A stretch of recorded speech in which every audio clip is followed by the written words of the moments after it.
Guys, we did it. England are in the Euro semi-final. I don't think I could take another 120 minutes after extra time wins against Slovakia, a penalty shootout win against Switzerland. We're here. Somehow England are in the semi-final. We've been playing pretty poor, but we're somehow in the semi-final. And that's the only thing that matters. It's England against the Netherlands. Guys, make sure you like and subscribe. Let me know your thoughts on England so far. And can England win the whole thing? Let me know what you think down below. But let's get straight into it.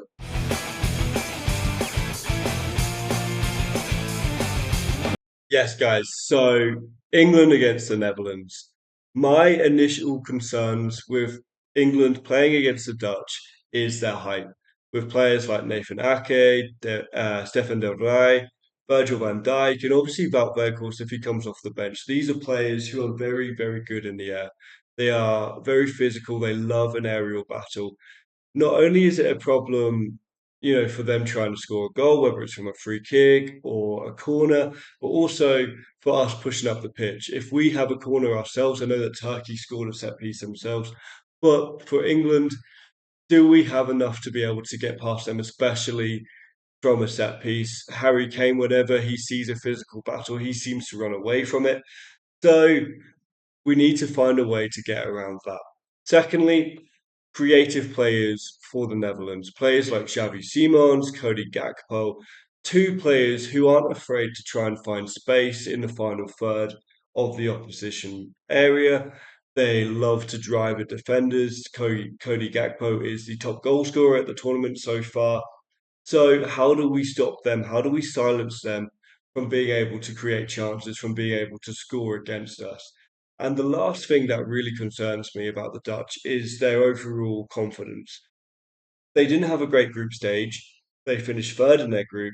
I did a prediction video for the knockout rounds of this tournament. So if you haven't watched that, quickly go and watch it because I'm going to spoil what I predicted. I basically said that Romania would beat the Dutch, but as we've seen, the Dutch won that rather convincingly 3-0. And then in the quarterfinals, they ended up coming from behind against Turkey. So they've shown that not only can they win games convincingly, but they have that grit and determination to come from behind to win games as well. Obviously, England have in their own manner, but the Dutch have shown both that they can win games quite convincingly and that they can come from behind if needed.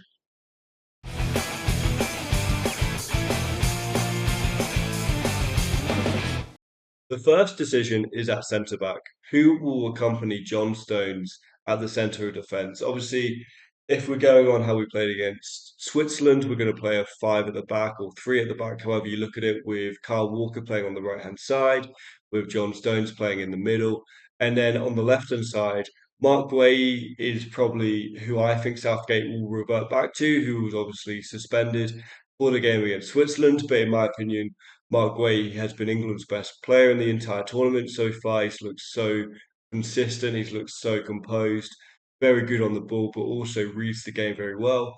But that's not to discredit Ezri Konsa, who came into the team for the game against Switzerland. I know that Mbolo ended up scoring a goal in that game, but I felt that overall Konsa had a very good game at shutting him out, stopping him from getting good looks and generally was very composed himself.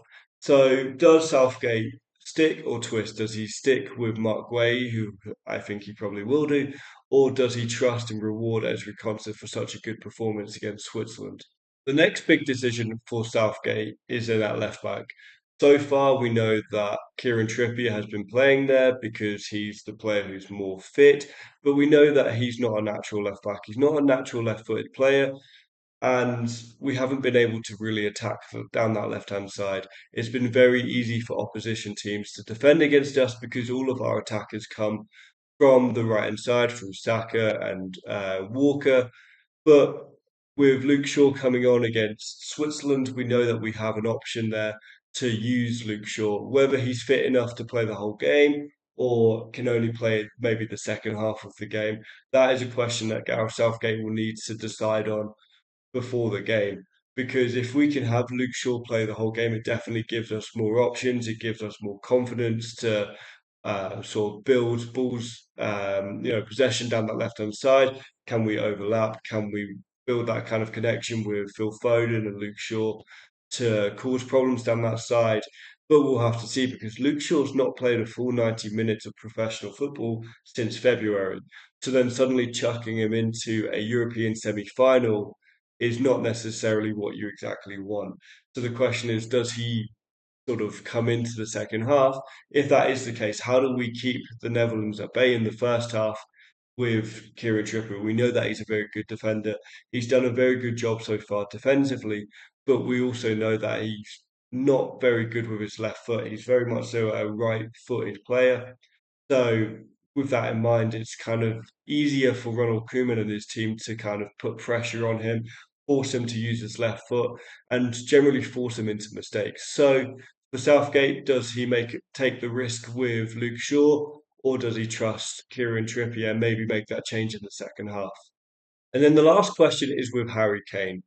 So Harry Kane has received a lot of criticism so far, whether you think it's valid or not. I personally think his game against Switzerland was probably his worst in the entire tournament. He runs around like he's injured. I don't know if he is or not, but he looks so sluggish. He looks rather sloppy at times. Doesn't really put pressure on defenders. Doesn't really help us get up the pitch when we're being pressed in by opposition teams.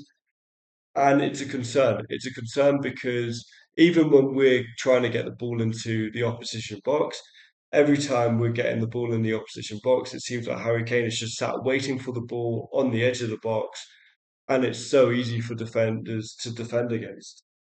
Now, look, obviously Southgate is going to start him for this game. He's our record goal scorer.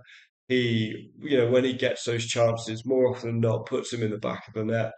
So there's a lot of reasons to trust in Harry Kane, but he knows Southgate that he has Ivan Toney on the bench who, can hold the ball very well. He's able to make those intelligent runs in behind the defence. And look, we know that defenders would rather watch the game being played ahead of them than having to run towards their own goal. And that's exactly what Tony and Ivan Watkins provide. They're able to give us those runs in behind, make defenders run towards their own goal, pushing them back. So, at what point in this game does something need to happen for Tony, for Watkins, for them to come on? Because so far, Southgate, he's made his substitutions, he's made them very, very late. We're looking 70th plus minutes. So you're giving players like Tony, Watkins, Cole Palmer, Eze, Gordon, if he comes on, these players have had very few minutes. So in this game against the Dutch, at what point do these players get used? At what point does he change things if things aren't going our way? Regardless of your opinions of Southgate, whether you love him or loathe him and his tactics or lack of tactics, he has taken us far in yet another competition. Okay, we've not necessarily played the most attractive, the most exciting football, but when we look back on Southgate, on his time as the England manager, it has been another European semi-final. He's obviously taken us to the final last time, a World Cup semi-final and a World Cup quarter-final. These are things that we could only dream of before Southgate, especially when we lost to Iceland, when we finished bottom of the 2014 World Cup group with Italy, Uruguay, and Costa Rica.